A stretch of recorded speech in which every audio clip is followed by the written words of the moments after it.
Hello there, Computer 2 students. Welcome to video number 2 about creating table of contents and seeing some cool things you could do if you ever want to write a book about yourself or anything else, as a matter of fact.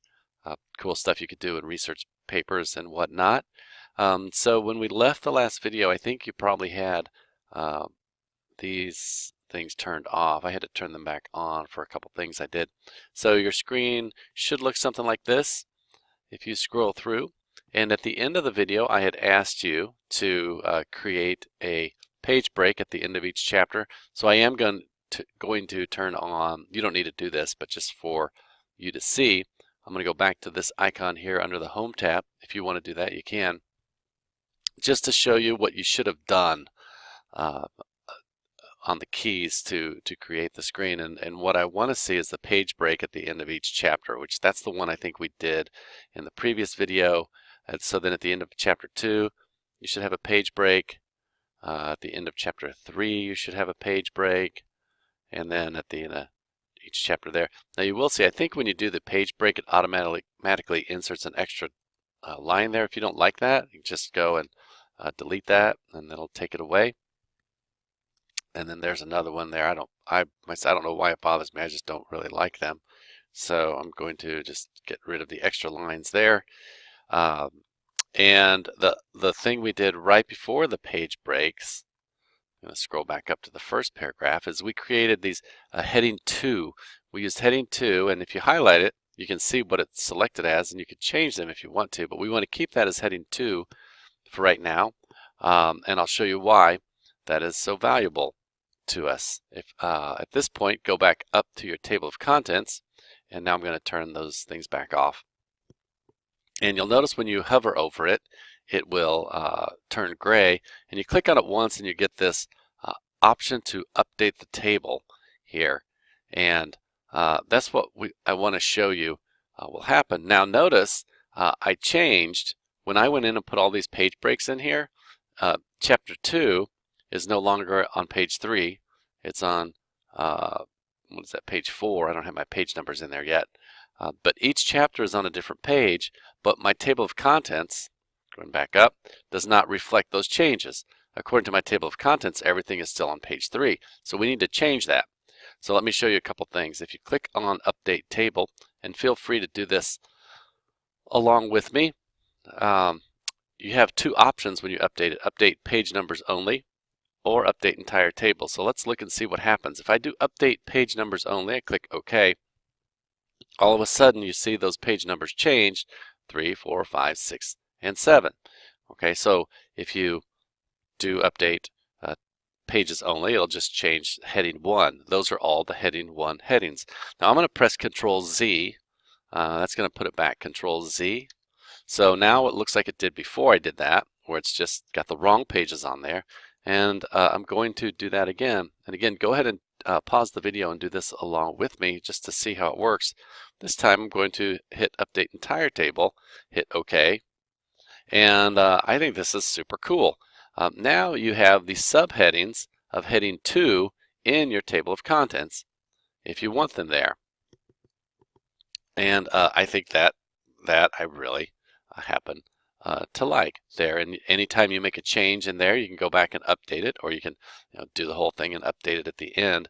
But that's one of the beautiful things about this table of contents function that we have. If you want to have those page numbers in there, it'll update it all for you. Okay, so let's go on down and do a couple more things here.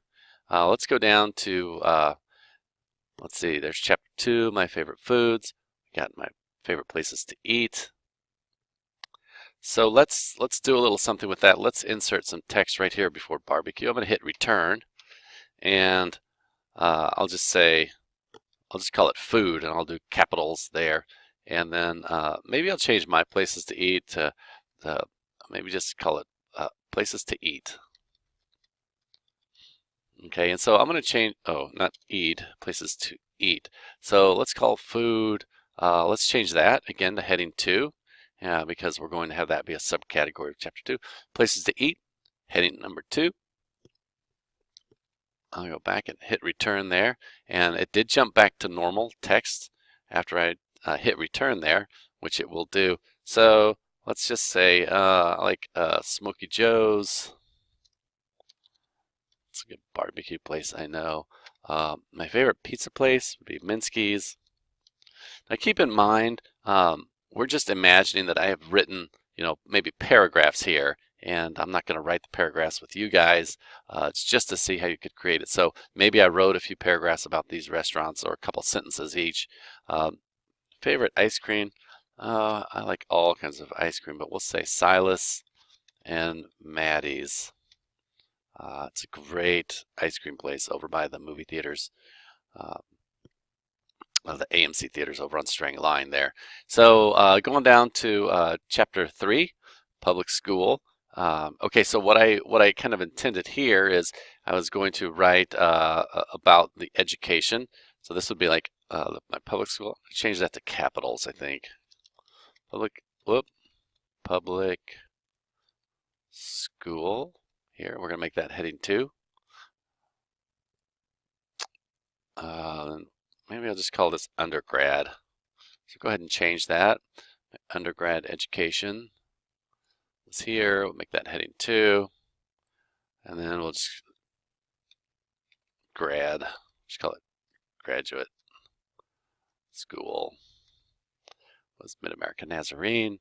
And we will change that to heading number 2 as well. So let's go ahead and do that. I'll just leave my family as it is, and I'll leave my teaching experience as well. You know what I could do here is let's put in Blue Valley. So I taught in Blue Valley for a little bit. Heading number 2. I call it Eudora. Heading number 2. And this section here would be Olathe. Heading number 2. Okay, now just for kicks, let's highlight Harmony Middle School. Click heading 3. Eudora, heading 3. And then Olathe and Chisholm, heading 3 as well. And I bet you can guess what's going to happen here. We go back to table of contents. Click on that. And then do update table. Let's go ahead and do update entire table just so you can see. And again, this is just to show you what you can do. It's kind of the purpose of this video lesson for you. Now you have all of the table of contents updated with pages and all the subcategories as well. And you can continue this nesting. That's what that's called, by the way, which you might know.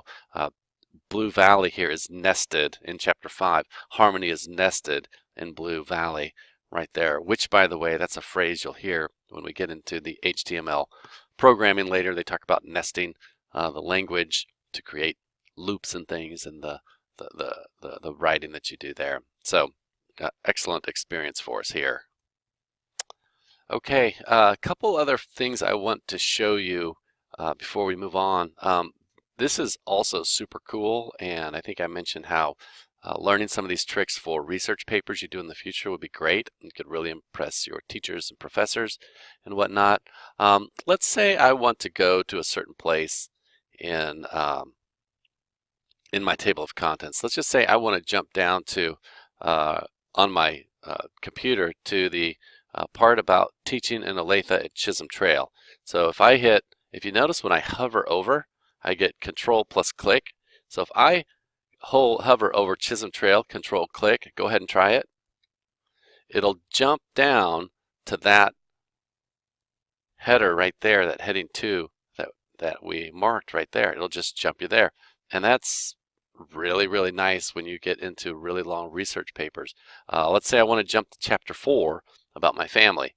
Control click, chapter 4, my family. It takes you right there to the line that you clicked on in the table of contents. Very cool stuff. So let's do this. Let's go to my favorite sports teams. And I want to show you how to insert a hyperlink. So I jumped on Google and I went to the Kansas City Royals baseball schedule. And looks like spring training starts March 1st, which is not too far away. That'll be before you even get to spring break. You get to see a little bit of baseball if you like it. Go grab either grab that, or if you want to grab the Chisholm Trail site, you can go to Chisholm Trail and link it there. But I grabbed the Kansas City Royals schedule. Do a right click and copy that URL up there.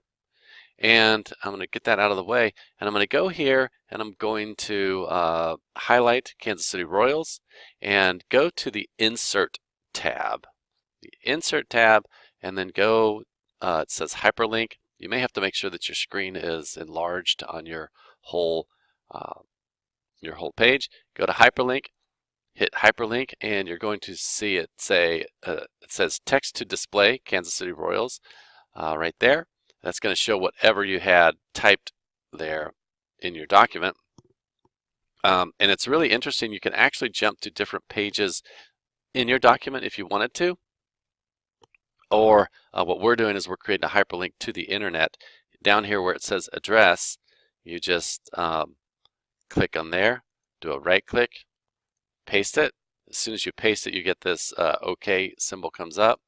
And now it changes, showing that that's a link, and it'll take you right there to the Kansas City Royals schedule if you want it to. But those other hyperlink options will jump you around kind of like the table of contents did, as I showed you a few minutes ago there. So that's a pretty cool feature that I'd like you to be aware of as well.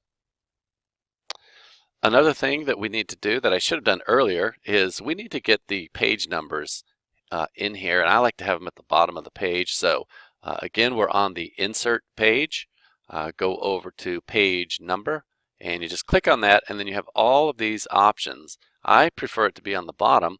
So if I hover over bottom, you see several options there, and we'll get a little more fancy with this one. I'm going to go down here to Accent Bar 2. It looks like there's a lot more options.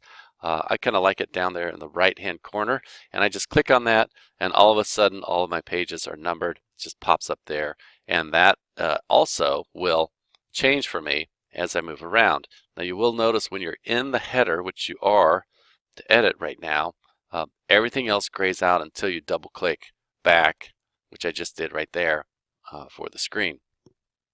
The other thing we ought to do is I went back to the Insert tab, go to Header, and let's put in, I'll just be kind of boring here. I'll do blank 3 columns, and we could just say my paper, and whoops, and then we click in the middle there. You could say I don't know, the date, which I wouldn't really put that there, but and then you could put my name right there, and you have heading there. And again, you can change these to just if you just want one header up there or whatnot. And I'm going to click off that. Now I did that on chapter 1, which I actually was thinking I was at the beginning of the document, but the header will be on every page anyway, so it doesn't really matter which page you do that on. If you want to insert a header, that's good to know. Okay, and I think I'm going to wrap this video up now. So you want to hit Control S and save it. Your name's going to be different than mine, obviously. Hit Control S, save that on your M drive, and then if you would, please, after you Control S, go do another Save As, and save this as a PDF. Here, PDF. And if you want to put the letters PDF at the end of that name, you can. I like to do that just because it's quick reference, even though you'll see the tag on it. Hit Save, and you'll have a PDF. It popped up on my other screen right there. That's the one, the PDF I'd like you to upload for me just to show me that you kept up with the assignment. If you have any questions, let me know, and we'll talk to you soon.